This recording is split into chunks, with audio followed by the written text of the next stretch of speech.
2266, air date 7/6/66. Take one.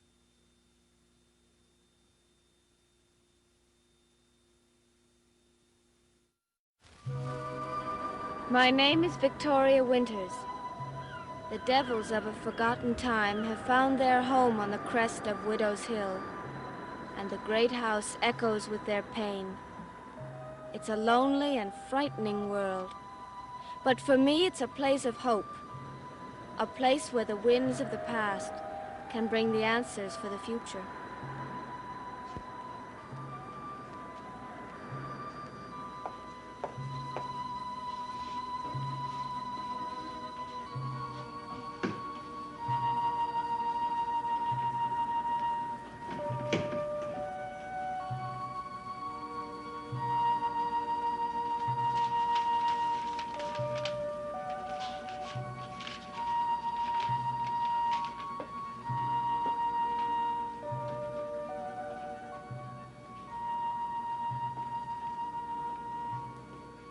If you were looking for Vicky, Mother, she went into town. Oh, the windows were open. The papers were scattered on the floor. Is that the letter she got from her old friends in the Foundling home?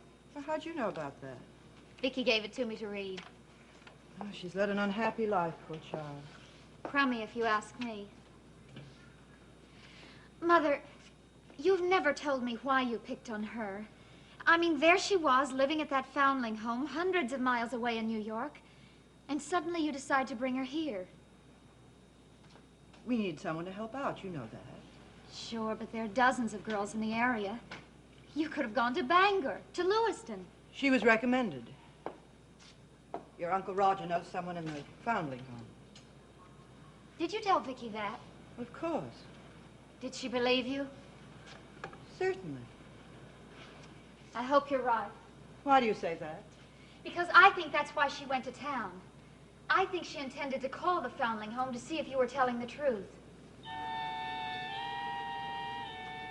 I think I'll wait outside for Joe.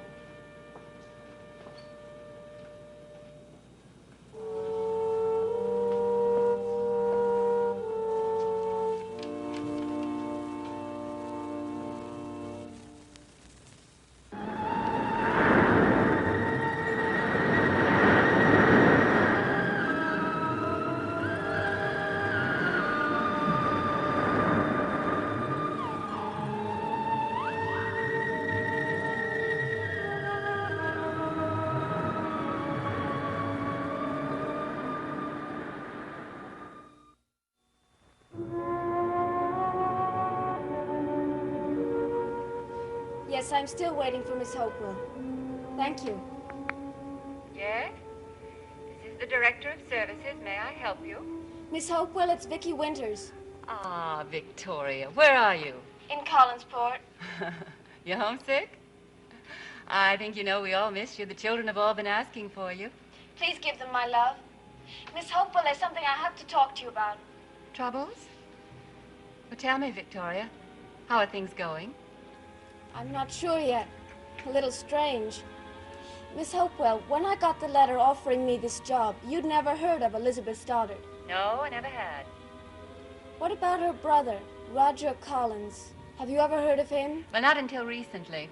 After you left, I made inquiries. I found someone who lived near Collinsport. Bangor, as a matter of fact. She told me all about the Stoddards and Mr. Collins. Why? Is anything wrong? Was it he who recommended me for the job? Not as far as I know. Then who was it? Well, as far as I know, no one. That doesn't make any sense. Vicky, I have been just as curious as you. I've talked to every member of the staff. And it wasn't Roger Collins? No. Vicky, that letter that you got from Collinsport was the first time anyone here had ever heard of Mrs. Stoddard, or Mr. Collins, or anyone connected with them.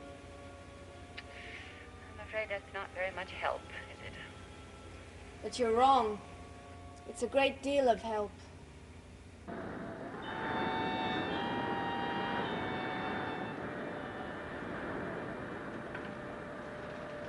Whew, it's getting cold out there.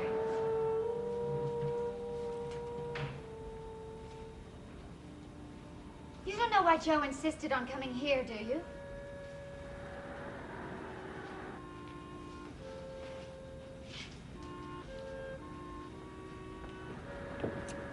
would it really be so terrible if Vicky called the foundling home?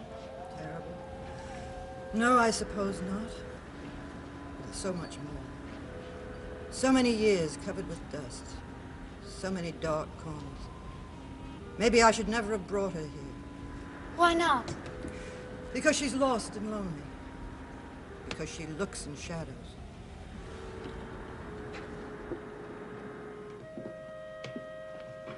We've never had a stranger living here, Carolyn. Perhaps it was a mistake. Are you thinking of letting her go? Sending her back to New York? Would you mind? Yes, very much. Mother, I like Vicky. So do I. You talk about shadows. That's all I've ever known, except for the times I could get away from this dungeon. But since she's been here, I don't know, it's been different. I found someone I can talk to. Right here in this house. I don't want to lose her. She's that important to you? She's a friend. What about Joe Haskell? He has nothing to do with this. Oh, he has, Carolyn. You know he has. I don't see what. Darling, you know as well as I do why I brought Miss Winters here. To help take care of David. Partly. But mostly because of you. You and Joe. Mother, please. Carolyn, don't you think I know how difficult it's been for you growing up in this place? Darling, you know how much you mean to me. You mean everything. And I want you to be happy. I want you to find your own life away from this house. Mother, I've told you why I know that you don't want to go away and leave me. And I've told you that Miss Winters is here now, to be with me, and to help care for David. But you just said you wanted to get rid of her. If I don't, it will only be for you. No one else. Only you.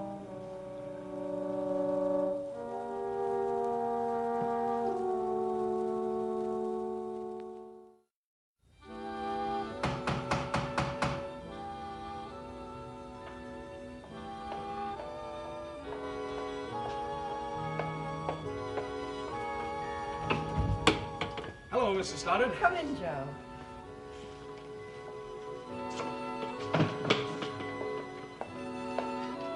Well, what'd you do, buy out the whole flower shop? Just about. These are for you. Oh, thank you. They're my favorites. Yes, I know. Carolyn's in the drawing room. Why don't you go in while I put these in water? Thank you.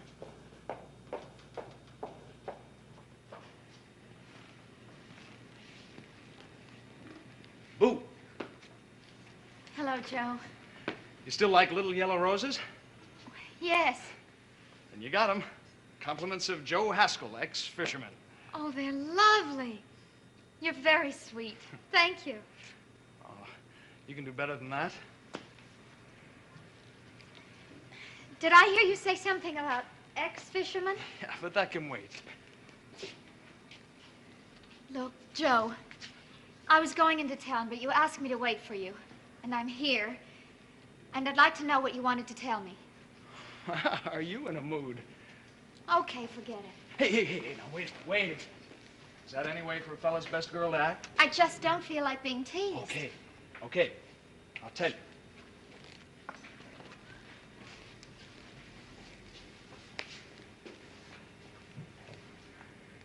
Mr. Malloy took me off the boats. What do you mean? You know, Mr. Malloy, the man that runs a fishing fleet for your mother? Joe? Huh? No sense of humor. Absolutely no sense of humor. I got a promotion, Carolyn. I'm going to be working in the fleet office from now on, a checker. Joe, how wonderful. Regular hours plus $25 more a week. What do you think of that? Joe, I'm so happy for you. Are you?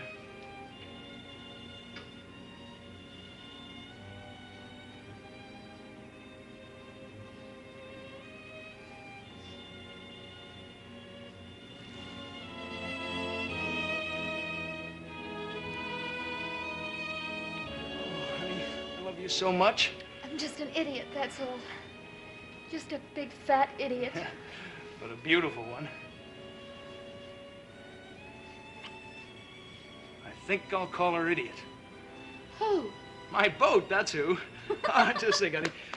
with the extra money I'll be making, I'll be able to save another $500 a year.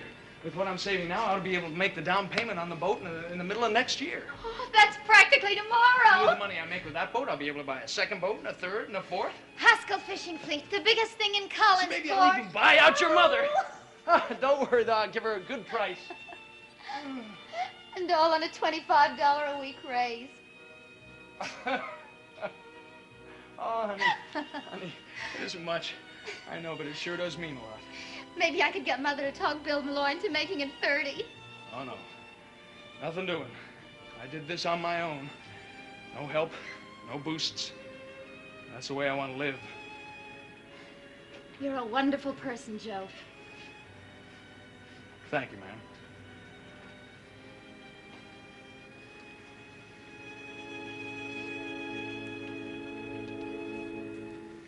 And I do love you. I really do.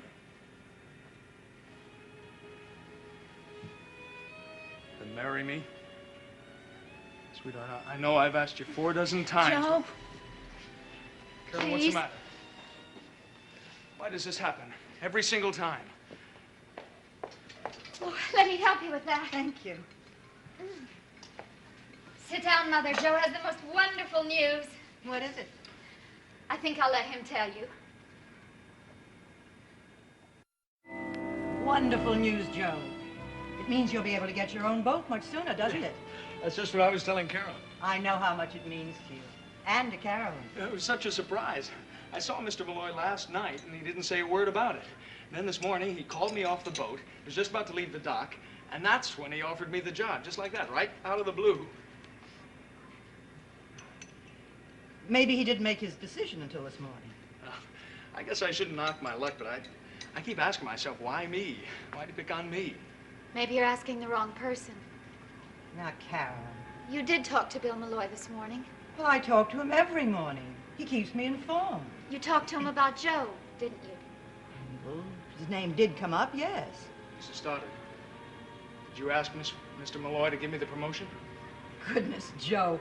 If he consulted me about everything, he'd be a pretty poor manager, wouldn't he? I want to know, please. It was no surprise to you, was it, Mother? What's the matter with you two anyway? Is it suddenly a crime if the owner of a business approves a promotion? Approves or suggests?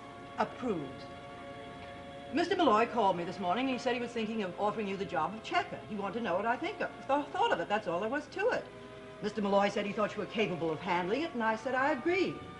It had absolutely nothing to do with the fact that it would make it easier for you and Carolyn to get married.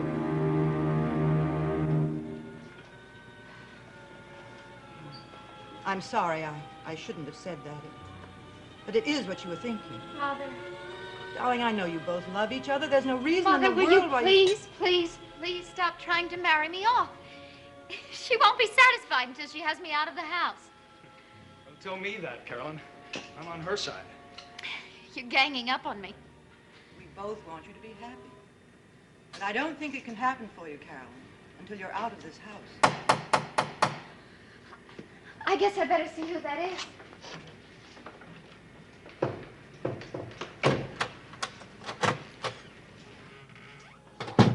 I shouldn't have knocked. I forgot I had your keys. Where's your mother? In there. Deciding my future. Thanks for lending me the car. Aren't you going in to see her? No, I don't think so. Why not? You've been checking up on her, haven't you? Carolyn, what happened? Don't tell me you've lost your nerve. I thought you were the strong one, Vicky. I thought I was the only person around here who didn't know what to do with her life. What is it? What's wrong, Carolyn? This house, that's what's wrong.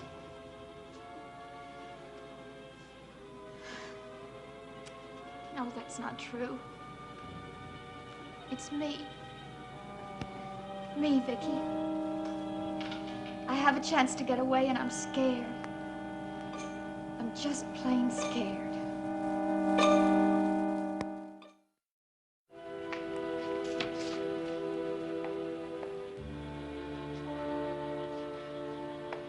She's not out there. Well, maybe she went up to her room. I don't understand. Well, I do. It's happened before. Every time I talk about getting married, It's like I pushed the wrong button. Not you, Joe. She loves you, I'm sure of it. Just so far, no further. What scares her away, Mrs. Stoddard? The ghosts, maybe. The famous ghosts of Collinwood. I'll see if she's upstairs. Oh, Mrs. Stoddard, before you go, there was something else I wanted to talk to you about. A man named Burke Devlin. What about him? You know who he is? Well, he used to live in Collinsport. He went away about 10 years ago. He just came back. Why do you ask? Well, we met him last night. Carolyn and I did. She didn't say anything about it. Oh, she didn't know who he was. See, we were in the Blue Whale, and, well, I kind of started a fight, and Mr. Devlin broke it up. After I took Carolyn home, I went back to see him. Why? Well, he asked me to. Mrs. Stoddard, he offered to pay me for information. What kind of information? Well, I'm not sure. He just wanted me to tell him anything I could about you and the rest of the family. I walked out on him. I just thought you ought to know about it. What did he think you could tell him? I don't know, but he sure knew a lot about me. And you. Miss Winters, too. What about Miss Winters? Oh, just that you'd hired her and where she'd come from and all the rest of it, I guess. What do you mean, all the rest of it? Well, nothing. I didn't mean to run out on you. I just went upstairs for a few minutes. Just what do you mean? Well, just that she had come from the orphanage and that you had written them a letter and hired her, that's all. Are you talking about Vicky? She's back, Mother. Where is she? She went to her room. Mother, I If think you'll if you... excuse me, Joe. Mother, please. Carolyn, this is my affair right now. What's going on here? I don't know. All I know is that every time I like someone or need someone, I seem to do my best to try to push them away.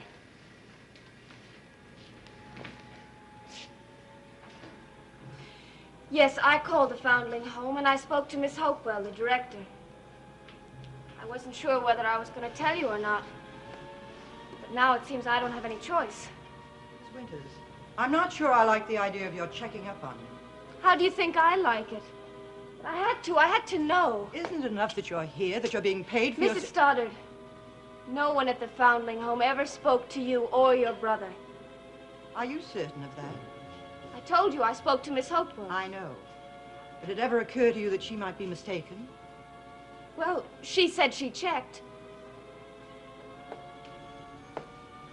Miss Winters, my daughter is very fond of you. Did you know that? Yes. Yes. She's quite anxious for you to stay on, as I have been. However, I want you to know that you're free to leave any time you choose. But I don't want to. Don't you understand that? Even though you think I lied to you? Mrs. Stoddard, you make it so difficult. I don't mean to. I merely want us to understand each other. Your being here in this house could mean a great deal to me, in many ways. For David's sake, for Carolyn's, for mine. But I cannot allow you to question and probe everything I say. But Miss Hopewell said Miss Hopewell was wrong. You were hired on a recommendation made to my brother and for no other reason. There are many people connected with that Foundling home, Miss Winters. Perhaps Miss Hopewell didn't contact all of them. I suppose that's true. Well, then I suggest we consider the matter ended. I really do want you to be happy here.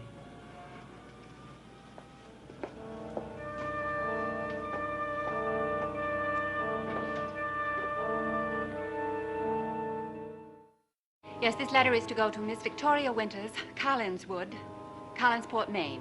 Dear Victoria, I think you should know that shortly after our telephone conversation today, I received a visit from a man who said that he was a magazine writer and finally admitted that he was a private detective. Oddly enough, his inquiry was almost the same as our phone conversation. He was anxious to learn why you had been hired by the Collins family, who recommended you, and the rest of it. The detective's name was Wilbur Strake. Do you know this man? Or have you any idea who hired him to learn these facts about you?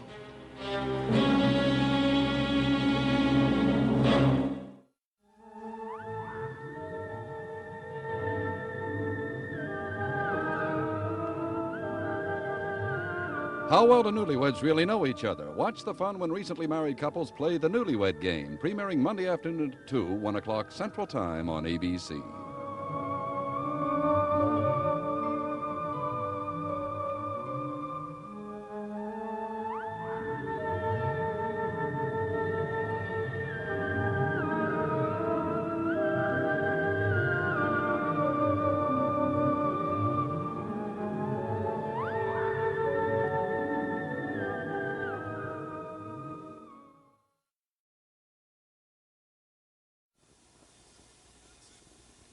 Dark Shadows, number 9.